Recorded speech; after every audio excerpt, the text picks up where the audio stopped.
치열한 전투 속에서도 멈추지 않는 윤석열. 휴가 단 하루 만에 벌어진 대혼란. 거부권 실패 후 급조된 국회 해산 명령. 정치권 전체가 발칵 뒤집혔다. 결국 이렇게 될 줄 알았습니다. 여름휴가에 들어갔다더니 이렇게 또 사고가 터지고 말았습니다. 언론들이 일제히 폭로하듯 보도를 했고 이제는 국회 해산 명령까지 언급되고 있습니다. 국힘에서도 이건 아니라고 보는 듯합니다. 윤석열 대통령이 5일부터 국내로 여름휴가를 떠난다고 했었죠? 내수진작 등 민생행보 차원에서 전통시장이나 군시설 등을 방문할 것으로 전해졌는데 시작 전부터 말이 많았습니다. 윤 대통령은 휴가 중 방송 사법 등에 대한 거부권을 행사할 가능성이 높다는 전망도 함께 나왔기 때문입니다. 윤 대통령 휴가 중에도 여야 간 경색 국면은 쉼없이 이어질 것으로 보인다는 것이었습니다. 대통령실은 윤 대통령의 구체적인 휴가 일정을 공개하지 않았습니다. 윤 대통령은 지난 1일 수석비서관 등 참모들과 점심 식사를 하며 고위 공직자들은 휴가 기간 동안 국내 여행을 통해 내수를 진작해야 한다는 취지로 말한 것으로 전해졌습니다. 지난해에는 대통령 별장 청해대가 있는 경남 거제시 초도에서 6박 7일간 여름휴가를 보낸 바 있습니다. 국내 여행을 통해 내수를 진작해야 한다는 말이 얼마나 황당합니까? 살기가 팍팍해서 여행 가기가 힘든 국민들은 안중에도 없는 말 아닙니까? 윤 대통령은 휴가 중 야칠당이 처리한 방송사법에 대한 거부권을 행사할 가능성이 높습니다. 한덕수 국무총리 주재로 열리는 6일 국무회의에서 제2요구안을 의결하고 윤 대통령이 전자결제 방식으로 체가할 것으로 전망되고 있습니다. 방송사법은 지난달 30일 정부로 이송됐습니다. 21대 국회에서 윤 대통령은 방통위법을 제외한 방송 3법의 거부권을 행사한 바 있습니다.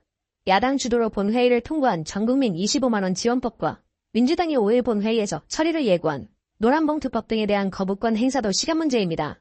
이 법들이 각각 여당의 필리버스터를 거쳐 야당 주도로 통과된 만큼 정부에 이송되면 긴 시간을 두지 않고 휴가 중 거부권을 행사할 가능성도 있습니다. 야당의 법안 처리, 윤 대통령 거부권이라는 악순환의 고리가 이어지면서 전국 경색은 심화할 것으로 전망된다는 것입니다. 이토록 윤 대통령 뜻대로 되는 게 없자 이제는 아예 국회 해산 언급까지 나오고 있을 정도입니다. 실제로 대통령이 국회 해산권을 도입해야 한다는 주장이 제기됐습니다. 조혜진 경남 김해시 의 국민의힘 당협위원장이 4일 자신의 페이스북에서 이같이 피력한 것으로 확인됐습니다.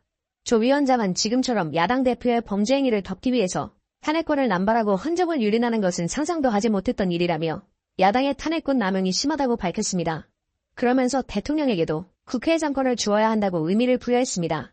조 위원장은 헌법에서 국회에 탄핵권을 준 것은 대통령을 비롯한 행정 권력이 위법한 행위로 나라를 위태롭게 할 경우에 대한 대응 목적이다라며 헌법은 대통령과 국회 사이에 권력의 균형을 잡기 위한 장치를 여러 곳에 마련해 놓았다고 말했습니다. 또 국회에 입법권을 주는 대신 대통령에게 제2요구권을 주고 국회 예산심의 의결권을 주는 대신 대통령에게 예산편성권을 주고 대통령에게 총리와 대법관 등 고위직 임명권을 주는 대신 국회에 임명동의권을 주고 대통령에게 계엄 선포권을 주는 대신 국회에 계엄 해제 요구권을 주는 것과 같은 것들이다라고 덧붙였습니다. 가뜩이나 자신의 권력을 남발하고 있는 게 윤 대통령인데 아예 독재할 수 있는 권한을 더 키워야 한다는 멍청한 주장 아니겠습니까? 조 위원장은 탄핵권에 대해서는 대통령에게 그런 균형 권력을 주지 않고 사법부인 헌법재판소에 심판권을 주어 국회를 견제하게 했다고도 했습니다. 그러면서 이런 제도적 허점을 악용해 거대 야당이 탄핵권 남발로 국정의 마비를 획책하고 있다고 밝혔습니다. 제도와 법을 악용해서 국민들을 겁박하는 대통령과 국힘은 괜찮은 겁니까? 조 위원장은 논리적으로도 국민이 뽑은 대통령을 국회 또는 국회를 장악한 거대 야당이 마음대로 옷을 벗길 수 있다면 대통령도 국민의 최고 대표로서 국회의 임기를 중단시킬 수 있어야 맞다고 말하기도 했습니다. 조 위원장은 과거에는 우리 헌법에 대통령의 국회 해산권이 있었지만 민주화 시대에 들어서서 없어졌다며 그 대신 거대 야당이 국회를 장악해서 국민이 뽑은 대통령과 정부를 탄핵권으로 마비시키는 의회독재, 야당 독재 시대가 출현했다고 밝혔습니다. 조혜진 위원장은 이런 전례 없는 위헌적 상황과 헌정 1인 사태를 막기 위해서는 헌법을 개정할 때 거대 야당의 탄핵권 남용에 대한 확실한 제어 장치를 마련하든가 그게 어려우면 대통령의 국회 해산권을 도입해야 한다. 또한 대통령의 국회 해산권이 과도하다면 헌재의 심판이나 국민투표를 전제 조건으로 부여하는 방법도 있다고 강조했습니다. 이 사람은 국민의 투표 결과를 부정하고 국힘의 무능과 대통령의 무능, 독선 등을 모두 부정하고 있는 꼴인 겁니다. 거대 야당을 누가 만들었습니까? 당신들이 못해서 나온 치명적인 결과물 아니겠습니까? 이 상황에 자기 반성은 안 하고 있으니 지금까지도 그 모양 그 꼴 아니냐는 거죠. 윤석열 대통령이 하는 짓을 보십시오. 야당이 윤석열 대통령 명예훼손 사건을 수사 중인 검찰에 대규모 통신기록 조회를 통신사찰이라고 규정하며 국민과 야당 탄압에 눈이 멀어 간이 배 밖으로 나왔나라고 강한 비판을 쏟아냈습니다. 그 이유가 뭐겠냐는 겁니다.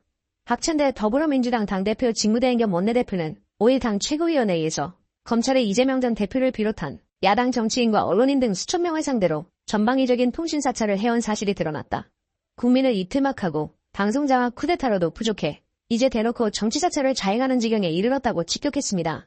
실제로 서울중앙지검은 지난 1월 윤석열 대통령 명예훼손 사건 수사 과정 중 통신 이용자 정보를 조회한 야당 정치인과 언론인들에게 최근 조회 사실을 일괄적으로 통지했습니다. 조국혁신당에서도 비판의 목소리가 나왔습니다. 황운하 조국혁신당 원내대표는 이날 당 최고위원회에서 검찰의 직접 수사 대상 범위를 축소한 검찰청법에 따르면 검찰은 명예훼손 사건을 직접 수사할 수 없다며 법을 어겨가면서 명예훼손을 수사하면서 무차별적으로 민간인 사찰까지 저지른 것이라고 비판했습니다. 이어 황 원내대표는 과거 공수처의 통신기록 조회에 대해 미친 사람들 아니냐고 비판했던 윤 대통령의 발언을 인용했습니다. 황 원내대표는 윤 대통령은 과거 검찰총장 시절 한동훈 검사의 휴대전화를 압수수색한 것에 대해 당시 이성윤 지검장에게 시정잡배 수준으로 네가 눈에 뵈는 게 없냐고 했다며 똑같이 검찰에게 묻겠다. 미친 사람들 아니냐? 네가 눈에 뵈는 게 없냐? 라고 말했습니다. 또 명예훼손 수사에는 수천 명의 통신정보를 조회한 검찰이 주가 조작, 명품백 수사에는 김건희 여사의 통신정보를 조회한 적 있는지 공개해야 한다며 수사권으로 보복하고 힘없는 사람들 골라서 지독하게 괴롭히는 검찰이 깡패 조직인지 김건희 부부 서초동 영역인지 국민들이 궁금해한다고 말했습니다. 국힘과 대통령은 거부권이 역풍으로 돌아올 걸 모르고 있습니다. 대통령실과 기획재정부가 4일 25만원 지원법도 거부 방침을 밝혔습니다. 해당 법은 지난 2일 더불어민주당 등 야당 주도로 국회 본회의를 통과한 바 있습니다. 전 국민에게 25만원에서 35만원의 민생회복 지원금을 지역사랑상품권으로 지급하는 게 골자입니다. 25만원 지원법에 찬반이 엇갈리는 것은 사실이나 여당인 국민의힘은 법안 발의 때부터 반대해왔고 윤석열 대통령도 공개적으로 반발했습니다. 소유자원에 비해 효과가 크지 않고 정부의 예산 편성권을 침해해 삼권 분립의 원칙에 어긋난다는 것입니다. 윤 대통령이 25만원 지원법에 대해 거부권을 행사할 것이 확실시되고 따라서 법안이 최종 폐기될 가능성이 큽니다. 그러나 대통령 순방에만 600억 넘는 돈을 쓰고 있고 김건희가 말한 식용계 관련 법안에는 4,500억이 들어갑니다. 이것만 줄여도 국민들한테 충분히 지원 가능하고 무엇보다 대통령 술값 같은 것들만 줄여도 굉장히 많은 세금을 아낄 수 있을 겁니다. 고금리와 고물가로 지난해 폐업한 자영업자가 100만 명에 육박하며 통계 작성 후 최대를 기록했습니다. 마땅한 일자리가 없어 일도 않고 구직활동도 않는 대졸자가 400만 명을 넘어섰습니다. 올해 상반기 체불 임금만 1조 원입니다. 그리고 2분기 성장률은 1분기보다 0.2% 뒷걸음쳤습니다. 수출이 회복되고 있다지만 내수로 연결이 안 되고 양극화만 커지고 있습니다. 산더미 같은 부채의 가계는 소비 여력을 상실한 지 오래입니다. 이런 상황에서 25만원 민생지원금은 내수 진작과 경기 회복에 마중물 역할을 할 수 있는데 이를 막고만 있죠. 윤석열 대통령은 지금이라도 내려오십시오.